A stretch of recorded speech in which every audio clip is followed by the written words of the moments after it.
All right, hello AP US History. The purpose of this video is to introduce us to the settlement of the colonies in New England. So I'm not sure if we actually covered this in class, so we'll talk about this in the next slide, what a Puritan separatist is versus just a Puritan non-separatist. Okay, so just a little refresher on the religious background.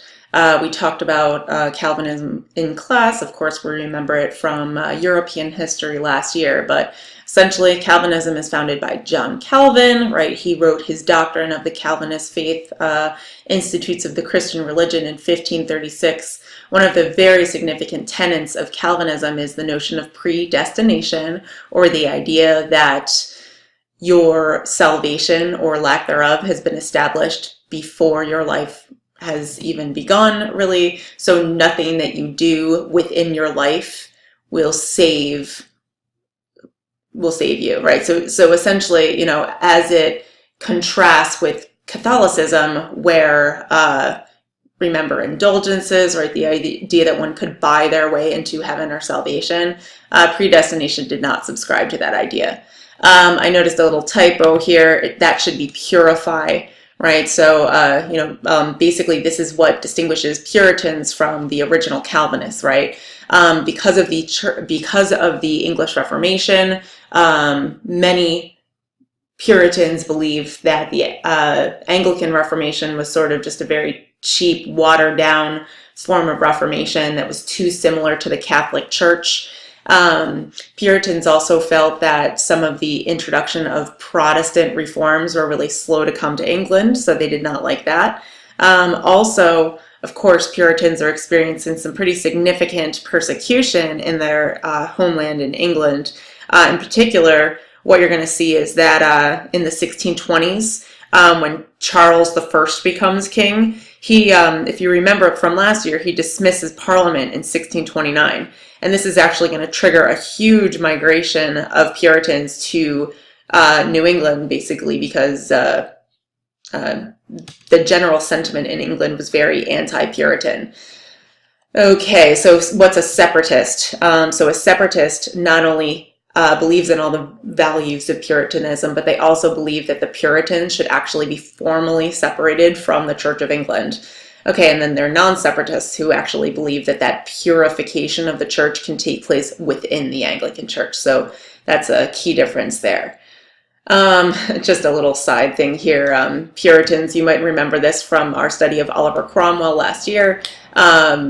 They really didn't like to party, so to speak. Puritans did not wear wedding rings. They actually forbid dancing in public places, and most famously, Puritans did not celebrate Christmas. So actually, this is sort of seen as, I guess, among the Anglicans, among the Catholics, this is one way that they saw the Puritans as taking the reforms too far, but we can clearly leave that up to our own interpretation in class.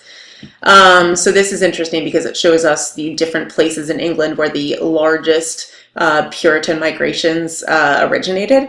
So notice that, well, it really is the southern portion of England that starts to become really attracted to Puritanism. The northern, more rural areas of England remained pretty exclusively Catholic. This was where a lot of anti-Anglican uprisings took place as well. So basically you're seeing that the Puritans who are in southern England, not far from the capital, are some of the ones that are leaving England in the largest quantities on their way to New England.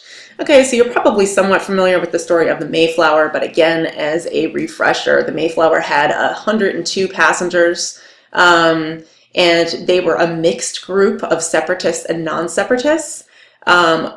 Just like the original Virginia colonies, it was the Virginia Company that sponsored the Mayflower's voyage. And another interesting thing that many people don't know is that the Mayflower was supposed to go to Virginia. It just sort of got lost along the way and ended up docking in Plymouth. So what's interesting about that is the Virginia Company did not have jurisdiction in an area that far north. Okay, so in some ways the New England settlers are sort of approaching territory that they don't necessarily lay claim to. New France is not far to their west, and you also have New Netherland in the Hudson River Valley. So New England's really pushing against some other European powers here. Another thing that's really important about the Mayflower was, of course, the famous document that resulted from the voyage. So the Mayflower Compact, also 1620. So basically, the Mayflower Compact was a document that was signed by all the passengers on the Mayflower before they actually disembarked in New England.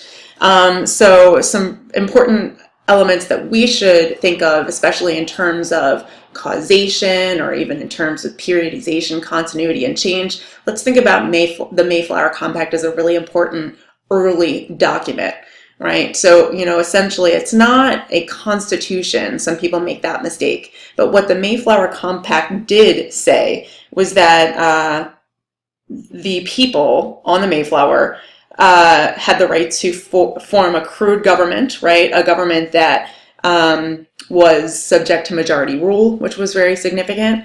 And I just have these down below for us to remember. If we were ever to write an essay on the importance of different historical documents, maybe comparing the Mayflower Compact to something like the Constitution, or even something farther ahead in time, like the Declaration of Sentiments in 1848. We'll get there in a little while. How can we kind of use these different historical thinking skills to link to these, to some of these key documents? All right. So, essentially this is just demonstrating the idea that literacy and education was very significant for the New England colonists, but notice that this primer, which is essentially a device to teach children how to read, is dated a little bit later than the original New England explorations, right, in 1620. Okay, so Plymouth. All right, first off, I talked in class, just to give you an idea, I'm skipping ahead here, that Plymouth and Massachusetts Bay are not the same thing, at least not at first. Right, so Plymouth Rock, right, the location where the Mayflower landed, is here, and then we have the entire Plymouth Colony. So essentially, it's southeastern Massachusetts, including Cape Cod, and then Massachusetts Bay is this area right here. We're going to talk about the merging of Massachusetts Bay and Plymouth in just a little while. Okay, so as far as Plymouth Colony is concerned, they certainly had a rough beginning. The very first winter of the Plymouth settlement, you had a pretty significant amount of people that died, largely due to lack of food. But as you can tell from this figure, it's not nearly as bad as the numbers that we saw in Jamestown. There are a number of reasons for that. One of them is that, of course, we're not dealing with things like the malaria element, right? And also you have a slightly better relationship between the American Indians and the original colonists. So the first Thanksgiving, so to speak, right, we're familiar with this clearly, happens the second year of the original settlement in Plymouth, right? So I'll talk about that actually a little bit more in a few slides here. But Plymouth itself is not really that significant of a colony because Plymouth was largely founded for religious reasons. It doesn't really become this bustling port city that Boston will become, and also just Massachusetts Bay in general tended to be more productive, and it had a larger population. Plymouth, the original governor and the governor that actually was re-elected 30 times was this gentleman here, William Bradford. Now again, you kind of see what Plymouth's population was here.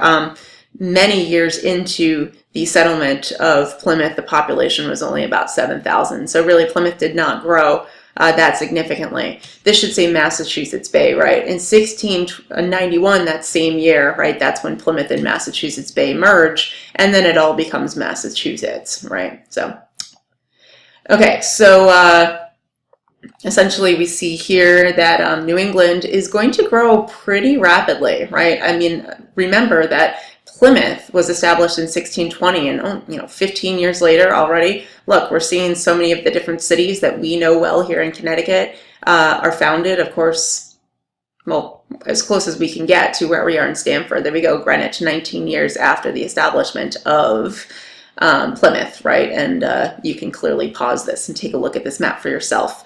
So the Native American population at the time, essentially what we're seeing is largely an Algonquin-speaking group of different Native American, or Indian tribes rather. The most well-known to our region are probably the Pequot, and we're going to talk about the consequences of the decimation of the Pequot population in an event called the Pequot War in a little while. But of course, notice that there may be some other names that are familiar to you. And again, you may pause and take a closer look at this by all means. Okay. So, Massachusetts Bay. All right, so Massachusetts Bay, unlike Plymouth, is established more as an economic colony, but of course there were many Puritans that settled Massachusetts Bay originally. But these Puritans were at least I can speak English, my apologies. The majority of the population of Massachusetts Bay colony settlers were non-separatists. Okay, so, and also you see the numbers are already larger than they were in Plymouth. We see that in this right here, 1620, we have 1,000 initial migrants into Massachusetts Bay. And then events in England start to take a turn for the worse, right? We have the English Civil War sort of creating increasing tension in England. So this is going to trigger a wave of English people trying to leave this kind of chaos, right? So you have approximately 20,000 people actually leaving England and moving to Massachusetts Bay to escape the English Civil War in the 1630s. All right. Then, actually, by the end of the English Civil War, in total, not including just New England, you have about 70,000 Puritans leaving England and going to the Americas. All right. So John Winthrop. It's important for us to we already talked about him a little bit in class. We've already read excerpts from A Model of Christian Charity, right, which was written in 1630. Now, John Winthrop, he is the first governor of Massachusetts. Right, and we already talked a little bit in class about how Massachusetts was a theocratic government, right, meaning that the people who were considered of voting privilege, right, the citizens, so to speak, of Massachusetts Bay had to be Puritan, right? So the only people that could vote in Massachusetts Bay were male property owning churchgoers, right? So this shows us right there that Massachusetts was very much a theocratic government, right?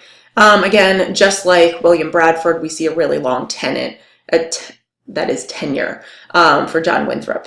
And the other thing is that we should just be familiar with the fact that John Winthrop was the person who uttered the famous quote of how Massachusetts, or in a lot of ways, it's kind of a greater metaphor for all of the country now, but the idea that the colony that they were establishing was meant to be a city upon a hill, or rather the idea that all other settlements thereafter were meant to look towards Massachusetts Bay as a model. All right. So in general, New England settlements, they fared much better than their counterparts in Virginia, right? We talked about how in Virginia the life expectancy was only about 40. There we go, 30 years longer in New England. So again, we can hypothesize as to why that is. Talked about disease. You could also think about the significance of the type of colonists that actually migrated to New England, right? They weren't as profit-oriented. Also, the Protestant work ethic was much stronger in New England. So, you had very productive settlers at the outset. Instead of having single men, you mainly had extended families, right? Lots more children. So this is another reason why New England was very successful. And women and men tended to marry pretty young and thus procreate pretty quickly. And New England was very much a patriarchal society. So essentially, that sort of, we understand what a patriarch is, so that speaks for itself. On to part two in just a moment.